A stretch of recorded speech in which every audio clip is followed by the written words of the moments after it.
Les decía que el tema se refiere a la farmacología de los síndromes diarreicos y vamos a conocer qué es la diarrea. Resulta que la diarrea es el resultado de una alteración en los procesos de secreción y absorción intestinal. Y secundariamente a estas alteraciones va a haber un aumento en la disminución, va a haber un aumento en la motilidad refleja del intestino. Aquí está mal, dice a la disminución de la motilidad refleja del intestino. Lo que sucede es que secundariamente va a haber un aumento en la motilidad refleja del intestino, no una disminución. En consecuencia, si eso es la diarrea, que es resultado de una alteración en procesos de secreción y absorción, el objetivo prioritario, el objetivo primordial del tratamiento de la diarrea, pues será restablecer esas alteraciones en la secreción y en la absorción a nivel del intestino. Pero también es necesario realizar un tratamiento de las consecuencias que se han producido como consecuencia de la diarrea. O sea, las alteraciones nutricionales, las alteraciones hidroelectrolíticas, que hay que tratarlas, que hay que restablecerlas. Y solo secundariamente disminuir la motilidad intestinal. Y eso es lo que no hacíamos en el pasado. Pensábamos que la diarrea, el origen principal de la diarrea era la hipermotilidad del intestino. Y el tratamiento prioritario era ir a inhibir la motilidad del intestino. Pero actualmente no es esa la idea. Entonces, hay que restablecer esas alteraciones de los procesos de secreción, de absorción, tratar las alteraciones nutricionales e hidroelectrolíticas y posteriormente, secundariamente, recién inhibir la motilidad del intestino. Fisiopatológicamente, las diarreas se las clasifica en tres: en diarreas osmóticas, en diarreas secretoras y las diarreas motoras. Y desde el punto de vista terapéutico, se va a clasificar las diarreas en diarreas agudas y en diarreas crónicas. En la diarrea aguda puede tener una causa infecciosa, pero no siempre. Y si esta diarrea aguda fuera grave, pues lo que hay que hacer es tratar las alteraciones hidroelectrolíticas. Por lo que el tratamiento en estas diarreas agudas será en principio pues la reposición de líquidos y electrolíticos. 2, se tendrá que hacer un tratamiento antiinfeccioso cuando esté indicado. 3, hay que hacer un reposo intestinal. Y 4, administrar antidiarreicos. ¿Qué sucede en las diarreas crónicas? Las diarreas crónicas tienen una etiología que está mal definida Con frecuencia, estas diarreas crónicas son de causa motora. En la etiología se pueden considerar enfermedades inflamatorias crónicas a nivel intestinal de origen idiopático, como las colitis ulcerosas, la enfermedad de Crohn. Y si se va a tratar las diarreas con los fármacos antidiarreicos, pues estos fármacos antidiarreicos los vamos a clasificar en modificado. Primero vamos a hacer una rehidratación oral, luego unos modificadores del transporte electrolítico, luego tenemos los inhibidores de la motilidad gastrointestinal, los fármacos antibacterianos, los inhibidores de la liberación de hormonas prosecretoras y finalmente los agentes absorbentes y astringentes. Vamos a ver la rehidratación oral.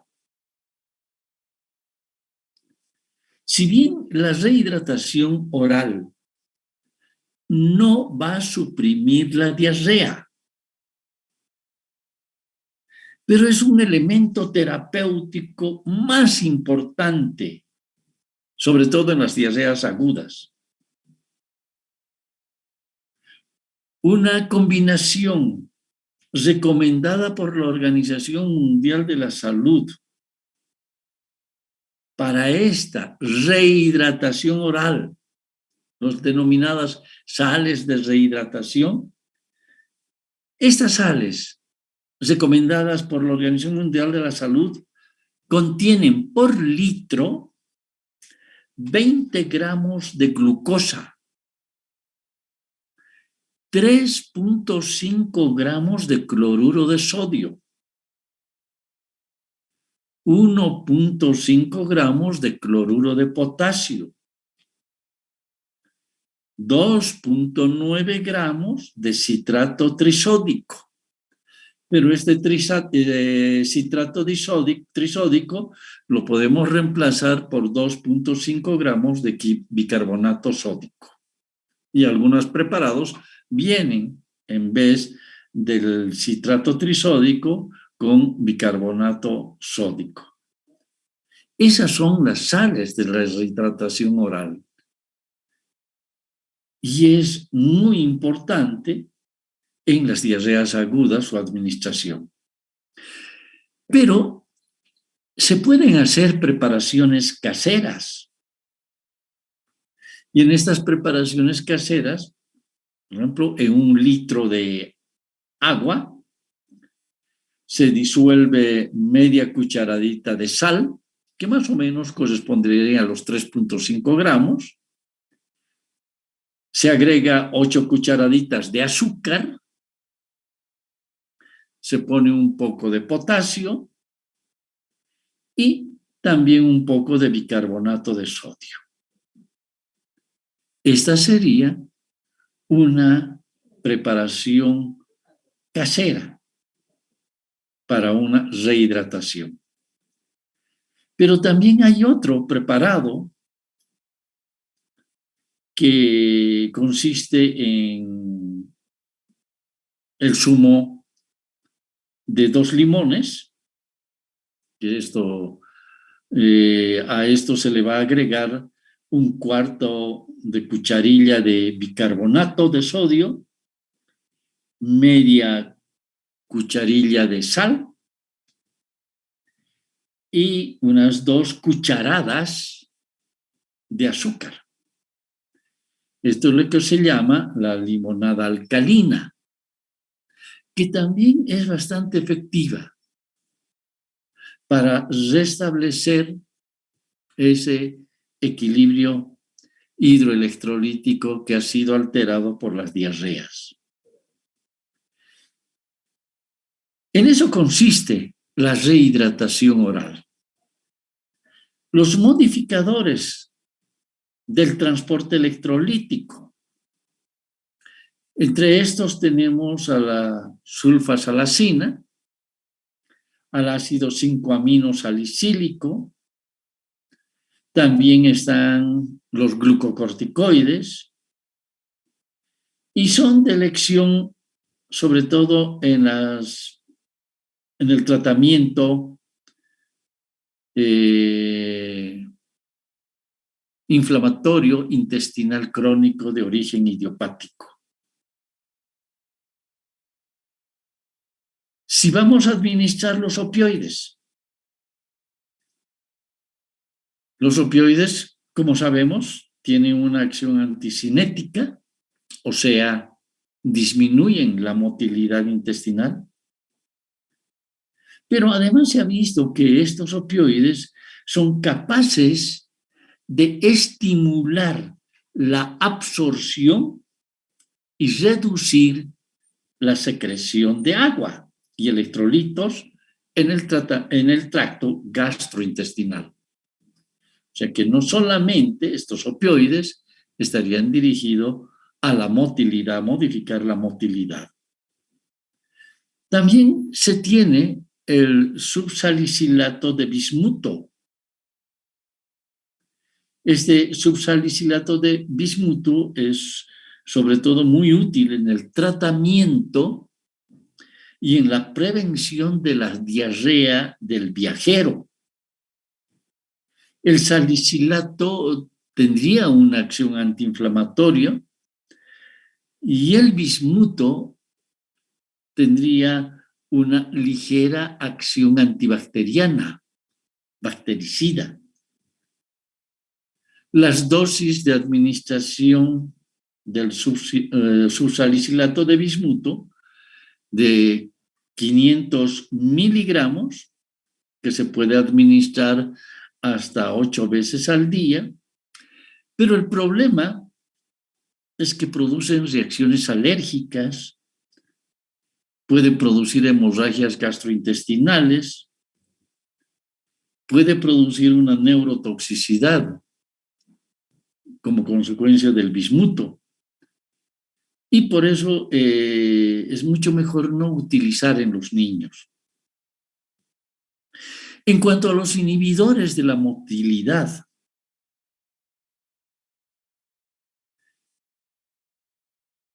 si habíamos dicho, si se considera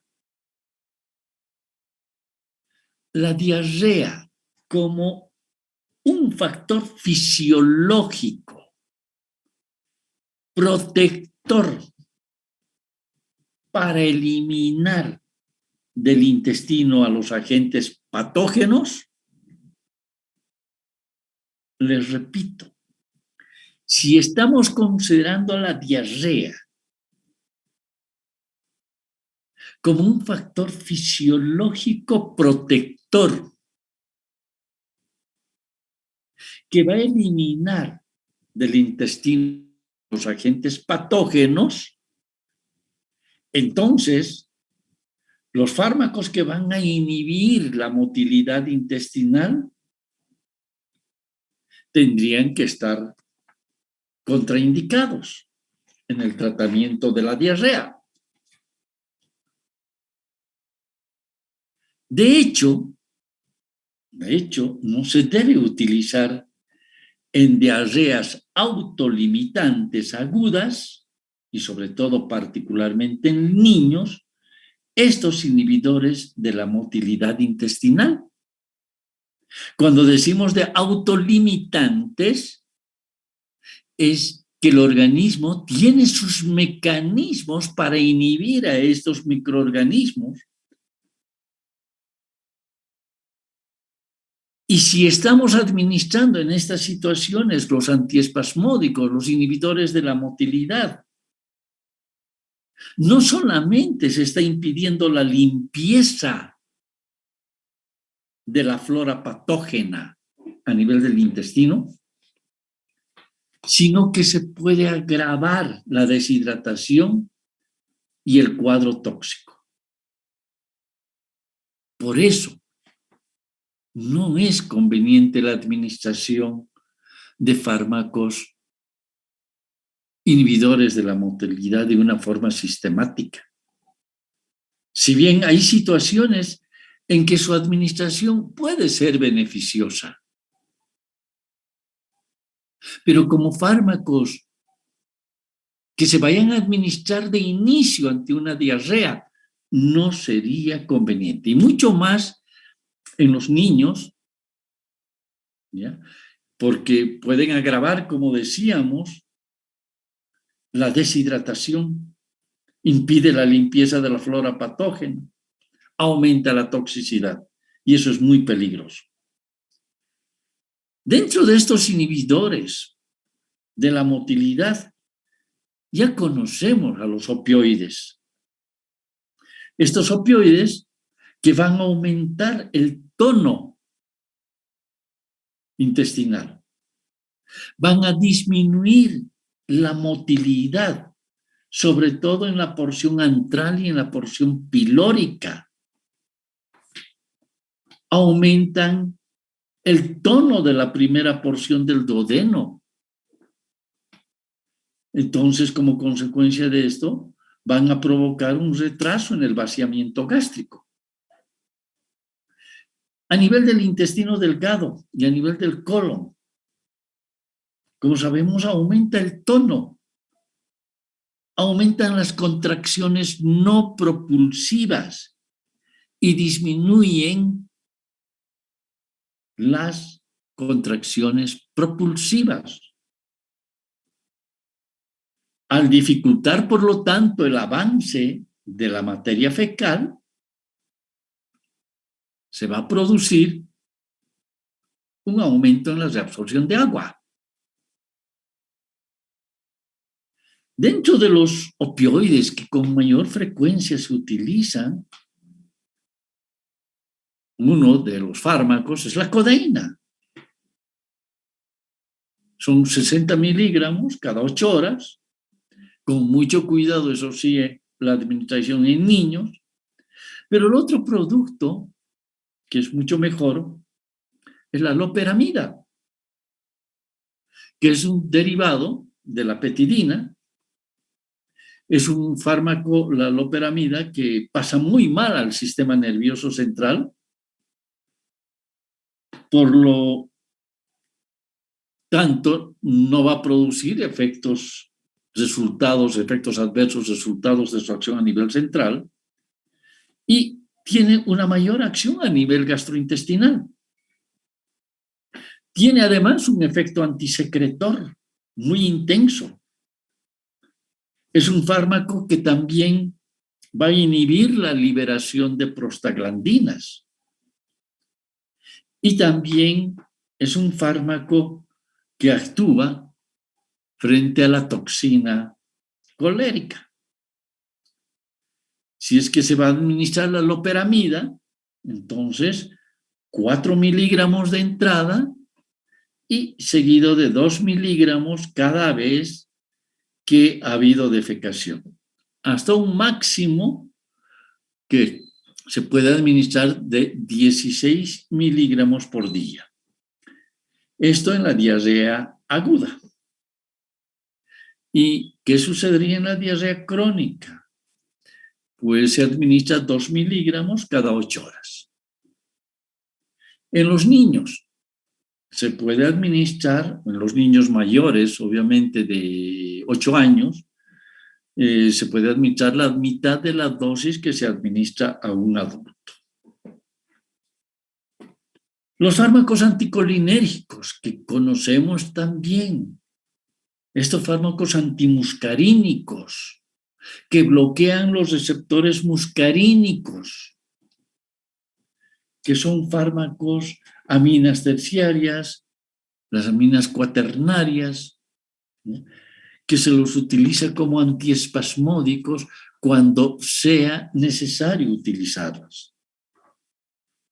Tenemos también los inhibidores de la liberación de hormonas prosecretoras, como el octreotida